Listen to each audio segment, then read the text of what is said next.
Bichoka, qui a quand même fait des révélations qui, il me semble, paraissent importantes. On parle des téléphones, il n'a pas des téléphones éteints. Il parle des SIM qui ont été retirés pour contourner les bornes locales. Il a décrit des méthodes qui sont présentées comme professionnelles de dissimulation, puisqu'on parle des téléphones écrasés. Et selon quelques chiffres qui ont été donnés, il semble que pour certains des mises en cause, seuls 18% des données numériques ont été récupérées. Alors, qu'en est-il des 82% de zones d'ombre numériques? Est-ce que cela ne complique pas l'affaire? Je vais, avant de répondre, je vais revenir sur l'observation de Maître Calvin Job tout à l'heure concernant les méthodes de torture. En fait, notre émoi se situe sur, pas forcément la torture en elle-même, mais la manière de torturer. Je ne sais pas si légalement, dans des unités en charge de la torture dans les pays, si on s'en tient à ce qui a été dit concernant Martinez Zogo, il est par exemple permis qu'on prenne le bâton et qu'on mette ça comme ça dans le derrière de quelqu'un, juste parce qu'on veut le torturer. Donc c'est pourquoi j'ai dit tout à l'heure qu'on n'a pas vraiment affaire à des gens qui sont humains. Maintenant, concernant votre question, il faut rappeler que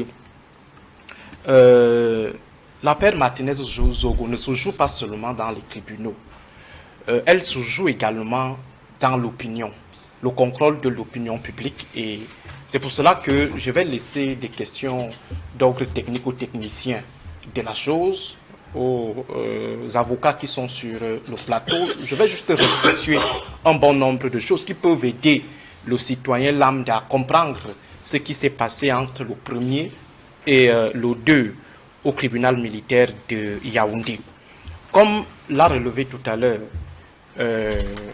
Maître Calvin Job, il s'agissait d'un témoin, du passage d'un témoin parmi d'autres témoins qui sont déjà passés. On parle, je crois, le 32e témoin. Ça veut dire que à partir de là, on ne peut pas construire un discours apolitique, c'est-à-dire un discours péremptoire sur l'issue de l'affaire.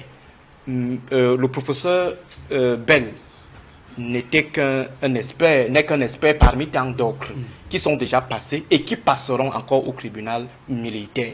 Leur rôle, c'est d'offrir des éléments à même d'aider le tribunal à prononcer finalement son verdict.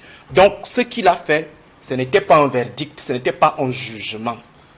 À partir de là, il est difficile, comme je l'ai noté tout à l'heure, de dire que tel a été inculpé, l'autre a été blanchi.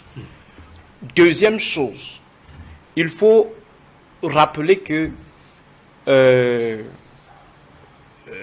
la méthode de travail du professeur Bell a buté sur un bon nombre de limites. Parmi ces limites, la mise à disposition de la totalité des outils téléphoniques des différents accusés.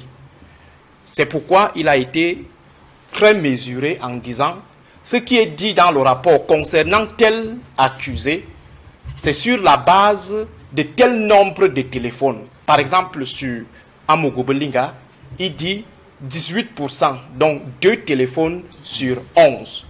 Sur le cas de Eko, il parle de 3 téléphones sur 10 téléphones. À partir de là, 18%, 30% et 100% chez Danwe, on ne peut pas dire que ces éléments peuvent vous permettre de construire finalement un jugement, même si c'est au quartier ou dans les médias, c'est totalement impossible. 18% ne peut pas nous donner la vérité sur le comportement numérique d'un accusé. C'est pourquoi Maître Félicité est revenu sur cette affaire pour demander à l'expert, est-ce que 18% peuvent déterminer en fait le comportement global de l'individu dans l'affaire. Ce qu'il faut également relever, c'est que l'expert a buté sur, l'expert a buté sur l'expertise. Ça veut dire que son expertise a des limites en fait.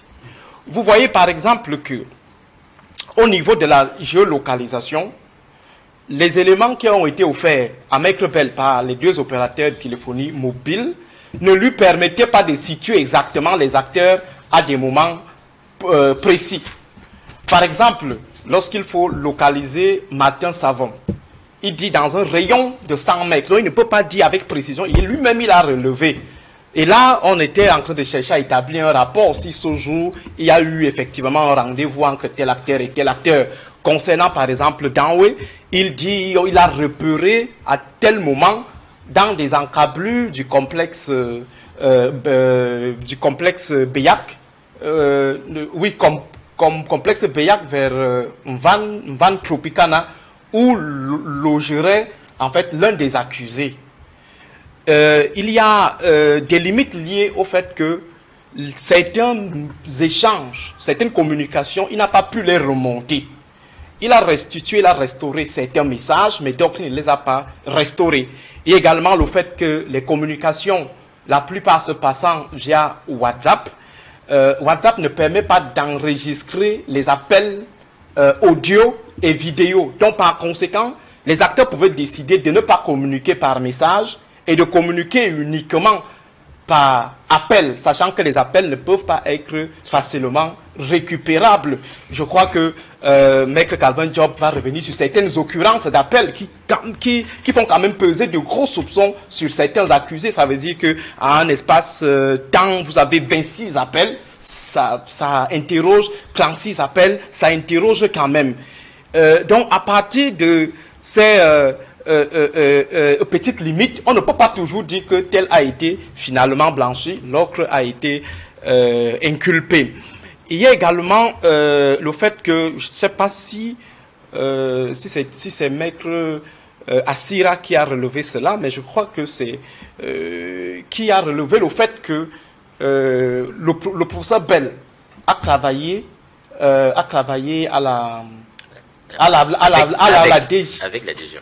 Voilà, a travaillé avec la DGRE, mais avant l'arrivée de Eco quand même. Donc, il y a tous ces éléments-là qu'il faut prendre en considération. Maintenant, pour nous autres petits observateurs, je dirais, Duval, on va aussi rester dans les pourcentages. Mon avis ne sera que 30% de ce que je pense exactement, que je pourrais penser de l'affaire, 18% de ce que je peux penser finalement de l'affaire. Ce que je puisse dire aux uns et aux autres, c'est que l'assassinat de Martinez Zogo est une affaire dans une grosse affaire. Et pour comprendre l'assassinat de Martinez, il faut comprendre la grosse affaire.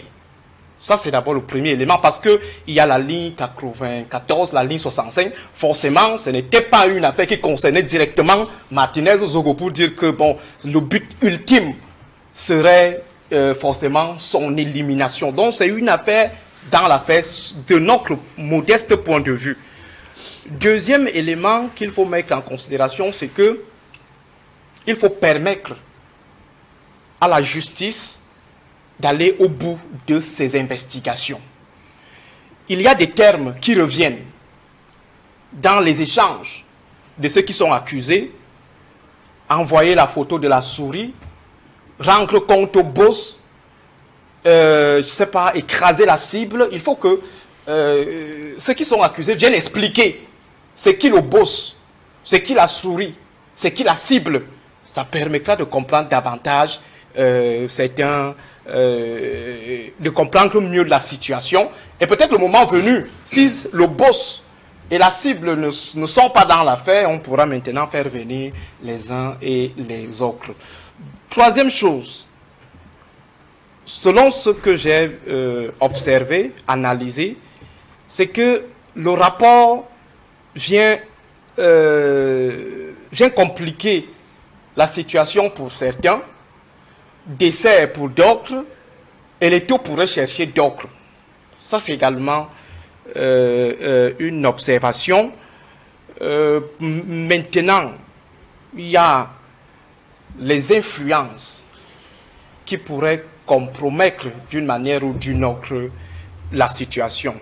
Et globalement, j'ai écouté Maître Assira, j'ai écouté Maître Calvin Job, Maître Félicité, Maître Charles Tchungan, j'ai observé les uns les autres. J'ai l'impression que peut-être qu'à 80%, ils commencent déjà à saisir l'affaire. Maître Job ne va rien dire. Maître Assistant ne va rien dire. Mais j'ai l'impression qu'ils comprennent mieux l'affaire. Ils comprennent déjà mieux l'affaire, peut-être à 80%. Nous, on ne va pas rentrer dans ce qu'on peut penser.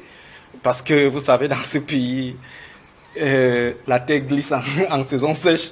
Même si Richard Bonin a dit que Moulinex today, donc Chakala, mais il faut faire extrêmement attention parce qu'on peut vous assassiner dans cette histoire-ci.